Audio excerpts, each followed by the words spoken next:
귀여운 건방을 가라분실 빡가니까 스노 가라두 너야 각징이 좀가 기름 좀 이긴 사자노 하긴 하고 kumtalada porjong ikalajang kut kaskengi hading kaski in panong ya kajing long bari pa kung kajing play ba china chongi o chonga akajing ya chonga nga pechi sing ya bi ushimi anana kajing long kabari Natama fin penjaya ngadu bangin daya badan Hakadu jong kawin jong pi Sarika kau soju jong pi Kiangan hati lo Iskam shibat di bangin la syai kakawang pe Kalau baju longan mapulat nilong apang tu biaka Nde jong kajaga bintang jong mo Pinchune biaya baka cinta jong pi Ajay pipaya yang masyakada milat Kiangan hati lo Discussing di Panginoon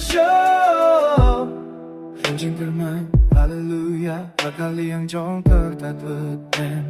Huwag jingin jong at unoka Pinyamizyan Ba't sinoya kajing pinyamizyan jong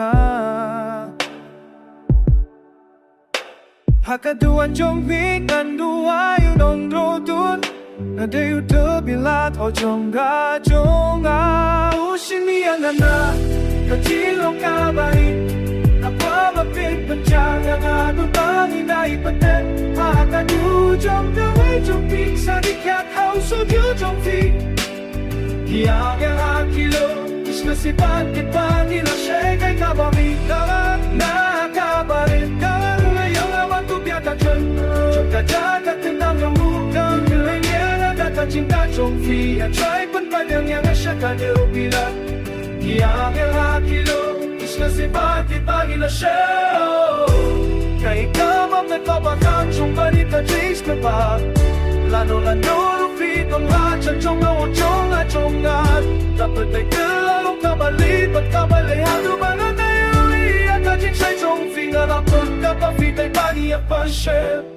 Nakabajulong Nakwaba fin buwi Nga hadi panginday apatet Hakatu jong kaway jong pi Sadikat house o siya jong pi Kiyang lalhakiyo Kisnusit pati pangila syekay kabami Nakamalit Kulayo na naman tupya kakaliyo Pagkakatin pa jong mo Pagkakapinila na kajing kampi At weapon fighter ka na siya kapililan Kiyang lalhakiyo Kisnusit pati pangila syekay